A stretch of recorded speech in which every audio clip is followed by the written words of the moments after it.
দীর্ঘদিন পর বেচাকেনার ধুম লেগেছে দেশীয় কাপড়ের সবচেয়ে বড় পাইকারি বাজার নরসিংদীর বাবুরহাটে। রমজানের শুরু থেকেই পাইকারি ক্রেতাদের আনাগোনায় ব্যস্ত সময় পার করছেন ব্যবসায়ীরা। আসন্ন ঈদ উল ফিতরে বেচাকেনা আশানুরূপ হবে বলছেন তারা। মোবারক হোসেনের তথ্য ও ছবিতে রিপোর্ট। ঈদ উপলক্ষে দেশের বিভিন্ন জেলা থেকে আসা পাইকারি ক্রেতার ভিড়ে সরগরম দেশের অন্যতম পাইকারি কাপড়ের বাজার নরসিংদীর শেখেরচর বাবুরহাট। শাড়ি, লুঙ্গি, থ্রি পিস, শার্ট ও প্যান্ট পিস, পাঞ্জাবির কাপড়, থান কাপড় সহ দেশীয় তৈরি সব ধরনের কাপড়ের বেশিরভাগ দোকানে বেচাকেনা জমে উঠেছে।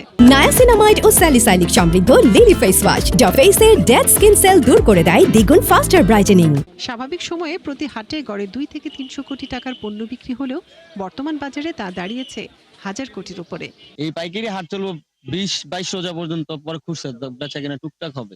আমাদের বাজারের নিরাপত্তার দিক দিয়া যে কোনো মানুষ প্রকাশ্যে টাকা নিয়ে যেতে পারে, কোনো চোর ডাকাতের সন্ত্রাসের কোনো ঝামেলা হয় না। মাল ভরার নিরাপত্তা আছে, টিয়া পয়সার নিরাপত্তা আছে, সব দিক দিয়ে কোনো ঝামেলা নাই।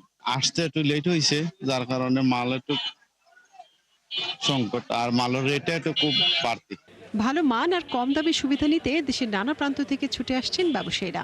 রোজার আগে থেকেই পাইকারি এসব পণ্য কেনা শুরু হয়েছে, তবে খুচরা বাজারে এখনো বেচাকেনা তেমন জমেনি। যে রাংরা শেল, লেজার কাট, তারপরে যে গুলজি আইটেম, বারিশ, জর্জেট, এগুলো একটু আঙ্গান, এগুলো চলতেছে এখন বেশি। মাসাল আছে 920 থেকে শুরু করে 1050, 1100, আবার জর্জেট আছে স্টার গোল্ড 1700, 1800, 2000, 2200।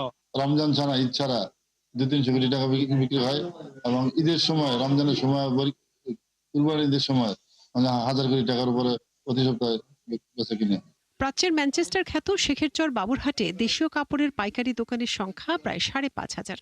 সপ্তাহে বৃহস্পতি, শুক্র ও শনিবার এই বাজারে বেচাকেনা হয়। মনিরা কাজরি, 71।